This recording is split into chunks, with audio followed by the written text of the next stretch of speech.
Andito po sa harap natin ang naggagandang bouquets na dala ni Miss Smile.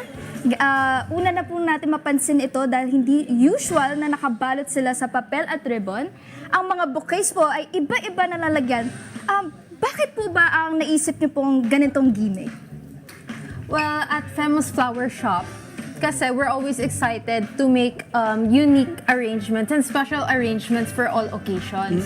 So for this one, we put it in a box para maiba naman po.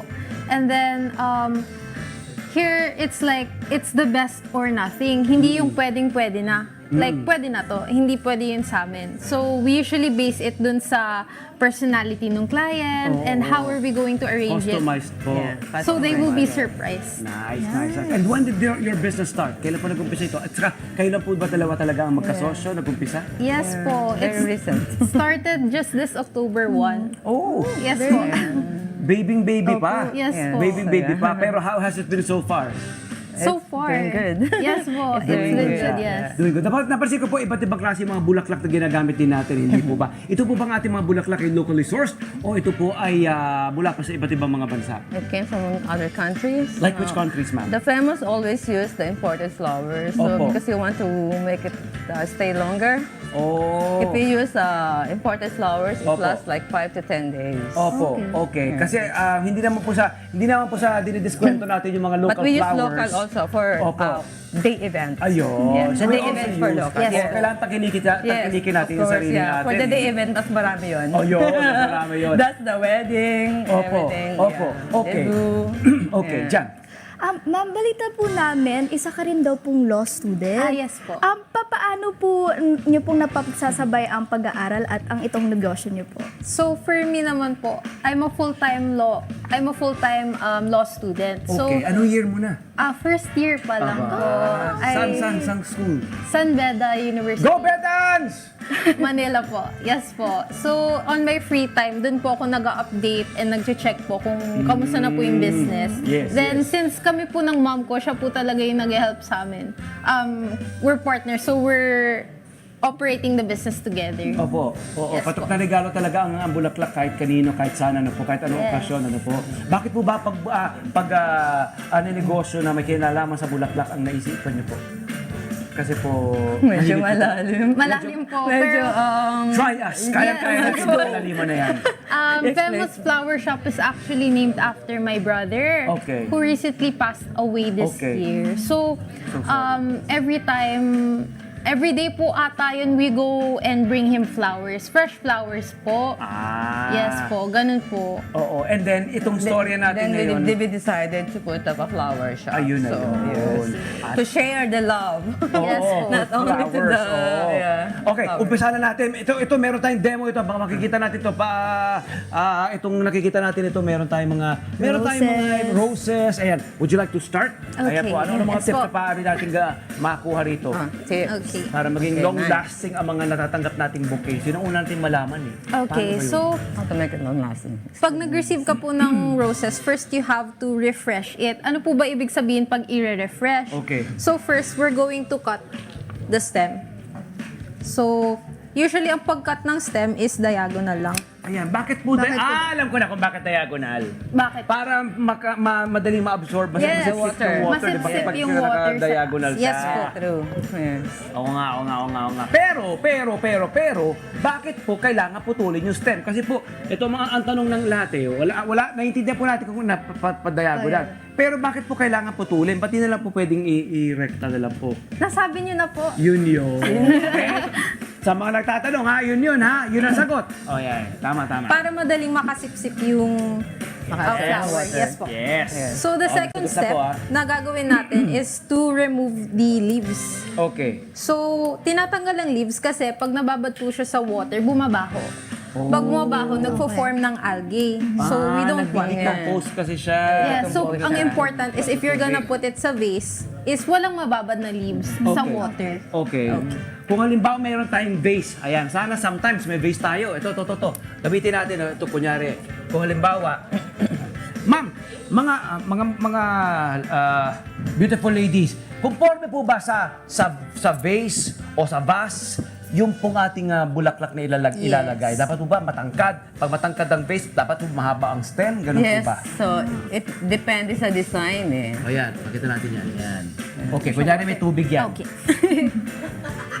So pag ilalagay naman sa vase, ang preferred vase dapat is cylindrical or Okay. kaya short, a small vase. Okay. Okay. So this is Ganun fine. siya. Okay po This ito. one is fine. Okay po. Alright. Yes. And so, ano ba ang rules natin kapag tayo ay naglalagay ng halimbawa, a bunch of roses, binigay sa atin, iniregalo sa atin, and then, kailangan natin ilagay sa vase nito, noted po ito, hindi po Yes. ba? Kailangan po ba, kunyari isang dosena rin yan? O kailangan, pwede nyo hatiin? Pwede namang hatiin eh. Depende sa budget. Kung ang budget, di ba, ang budget mo ganito, hatiin natin.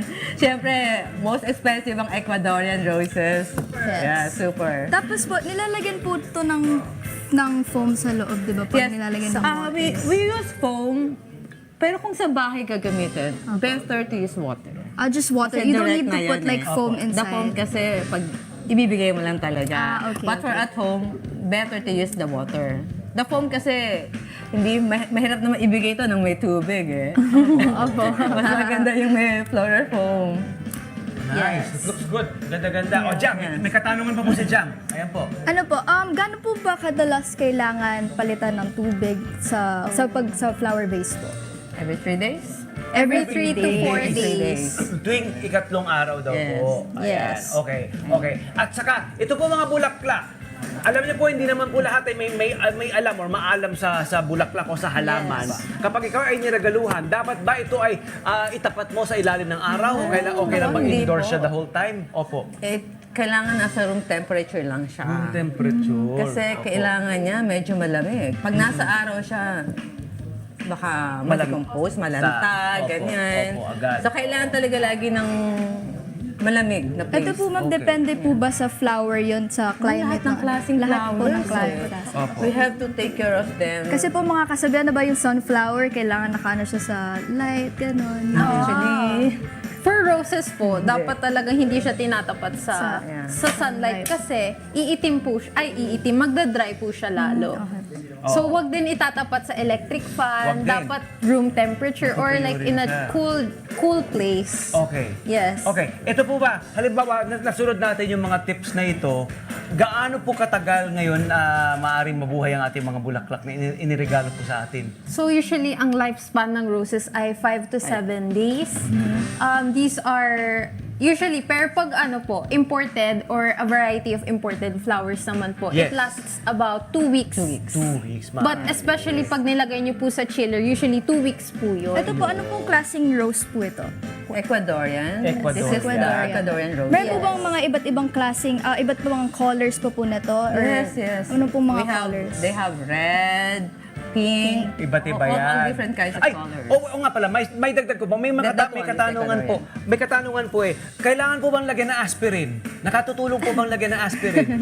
Actually, we don't do that. It's No. just how it's just the love eh. Kung ano yung binibigay mong love sa Alagaan lang, ano po? sa flowers, Simpleng sa roses. tubig lang naman po, Simpleng ano po? tubig, simpleng Flowers walang araw. are fragile din po kasi. So we have to take, paano siya magla-last long if hindi natin naalagaan. Tama. Okay, quickly. What we have here in front of us, meron tayong iba't iba mga gift ideas po mula po sa inyo. Ano po? How can we contact you? Paano pong ginagawa natin pagka-customize? Like, halimbawa, yung nasa kanan niyo po, ma'am. This one, this is paper roses. Okay. Yes. Okay, so you also sell... We also sell, Yes po. customized. So this is called flower to go kasi Okay. it's very handy. You can just bring it, you buy it and then you bring it. Ganun na Ito po maganda siya. to, Jam, kasi ito, talagang mahapang buhay nito. Oo, kasi Diba? Oo, pwede yan, ano? And how about this? Ito po, may pailaw pang nagaganap dito. That's fairy lights. Opo, Yes, The okay. fairy lights. Yeah. That's our signature bouquet po. That's our Opo. signature bouquet. We put fairy lights and that's Ecuadorian roses. These are wax flowers. And then pwede po magsabi na, pwede po ibang bulaklak, pwede pong gumamit, magpalagay ng iba't iba. We cater kasi, binibase po namin, as I said earlier, sa personality nung pagre-regaluhan. So, very customizable naman po in Famous Flowers. So, we consider kung ako ba ay bibigyan ng flowers, masosurpresa ba ako? Nice. Good job. Good. Hello po mga Kanet 25. Si Kuya Tony Pet po ito mula sa Love, Tony Pet and Everything. For more Love, Tony Pet and Everything updates, just click on our subscribe button and follow us on our Net25 social media pages at Net25 TV and at Net25 Entertainment Facebook. Magkita-kita po tayo.